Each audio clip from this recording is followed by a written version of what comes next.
कहानी का शीर्षक है वो कौन था। इस कहानी में बारिश के मौसम में अंधेरी रात को गिरीश चाचा को अपने खेत में कोई दिखाई देता है। वो कौन था, ये जानने के लिए आपको देखनी व सुननी होगी ये कहानी। वो कौन था। बारिश का मौसम था और काली अंधेरी रात थी। आकाश में बिजली चमक रही थी और हवा की ठंडी लहरें भी आ रही थी। गिरीश चाचा अपने खेत में आराम से खाट के ऊपर सोए हुए थे। गिरीश चाचा का खेत उनके गांव में जो तालाब था उसके पास में ही था। बारिश की वजह से पूरा तालाब पानी से भरा हुआ था और खेत में जो घास थी वो भी बढ़ गई थी। खेत में चाचा ने भैंसों को भी बांध रखा था। उस खेत में आम के 10-15 बड़े बड़े पेड़ थे। इतने अंधेरे में वो आम के पेड़ की डालियां हवा की लहरों से लहराती, तब वहाँ का दृश्य बहुत ज़्यादा डरावना लगता था। अचानक भैंसों ने चिल्लाना शुरू कर दिया। गिरीश चाचा को पता नहीं चल रहा था कि आखिर यह भैंसें क्यों इतना चिल्ला रही हैं। उन्हें ऐसा लगा कि शायद ठंडी की वजह से यह भैंसें इतना चिल्ला रही हैं। चाचा ने खेत में चिमनी जलाई क्योंकि उन्हें ऐसा लग रहा था कि शायद यह भैंसें ठंड के कारण चिल्ला रही हैं। चाचा ने जैसे ही चिमनी जलाई कि उस चिमनी के उजाले में उन्होंने देखा कि उनके खाट पर कोई बैठा है, लेकिन चाचा को पता नहीं चला कि वह कौन था। चाचा थोड़ा आगे अपनी खाट की ओर जाते हैं और देखने की कोशिश करते हैं कि वो कौन है। थोड़ा आगे जाकर देखने से चाचा को कितना पता चलता है कि वो कोई स्त्री है, लेकिन अभी भी गिरीश चाचा को वो नहीं पता चलता है कि आखिर ये स्त्री है कौन। इतने अंधेरे में चाचा को डर लग रहा था। डर की वजह से उनका शरीर भी कांपने लगा था। ऊपर से आकाश में बिजली भी हो रही थी और उस समय जो वातावरण था वह बहुत डरावना था। गिरीश चाचा वैसे तो बहादुर थे, लेकिन आज उन्हें भी डर लग रहा था। चाचा को यह बात भी मालूम थी कि डरने से कुछ नहीं होगा, इसलिए उन्होंने डरने की जगह पर इस परिस्थिति का सामना करने का तय किया। चाचा ने एक बड़ी लकड़ी अपने हाथ में ली और वो थोड़ा आग खाट के पास गए। पास जाकर गुस्से में बोले, कौन हो तुम? तुम्हें क्या लगता है कि मैं तुमसे डरता हूँ? सच तो ये था कि गिरीश चाचा सच में बहुत डरते थे। चाचा का एक गुस्सा देखकर वह स्त्री खड़ी हुई और बोली, क्या तुम सच में मुझसे नहीं डरते हो?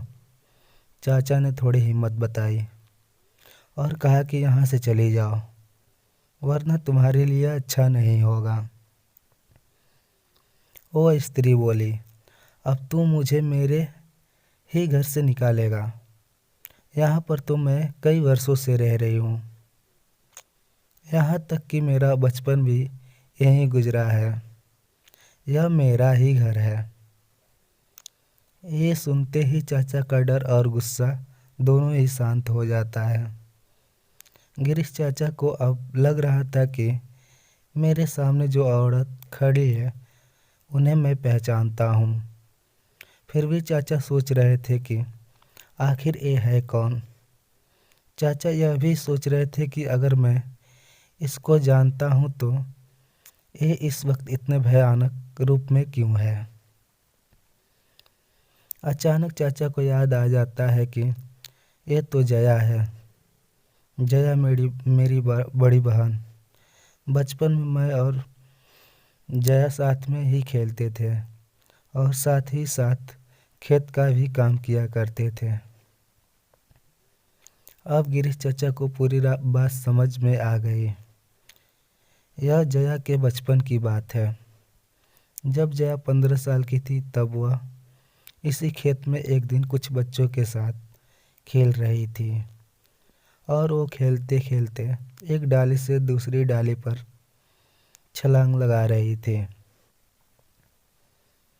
जया जिस डाली पर बैठी थी वह डाली अचानक टूट गई और जया मुंह के बल नीचे गिर गई।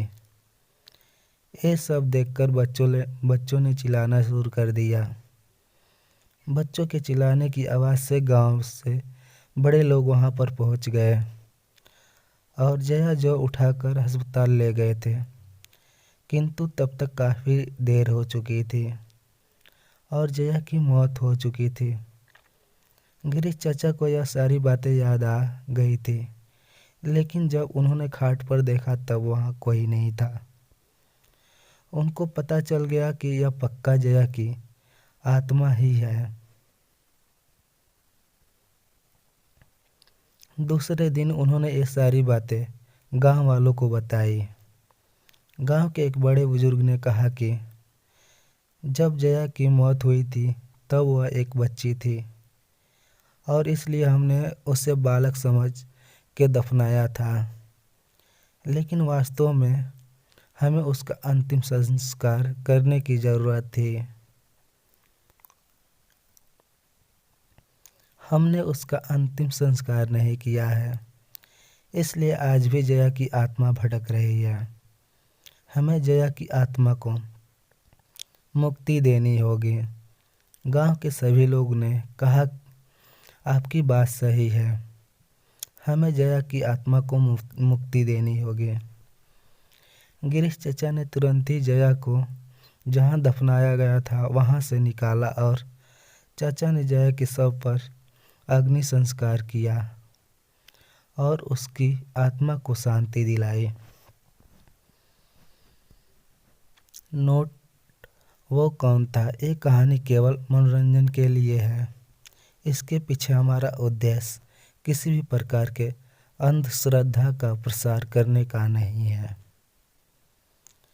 अगर आपको हमारी स्टोरी वो कौन था अच्छी लगी हो तो अपने दोस्तों के साथ भी शेयर कीजिए और कमेंट में ज़रूर बताइए कि कैसी लगी हमारी ये कहानी। साथ ही साथ वीडियो को लाइक और चैनल को सब्सक्राइब ज़रूर करें। मिलते हैं एक और नई कहानी वीडियो के साथ अगले वीडियो में। तब तक के लिए धन्यवाद। बाय। ऐसे ही नई और चटपटी और मनोरंजन कहानी, हॉरर कहानी के लिए किंग्स ऑफ स्टोरी चैनल को सब्सक्राइब जरूर करें और बेल आइकन बटन दबाना ना भूलें, ताकि जो भी न्यू कहानी हम डालें वो आपको तुरंत नोटिफिकेशन आए। Thanks for watching my video.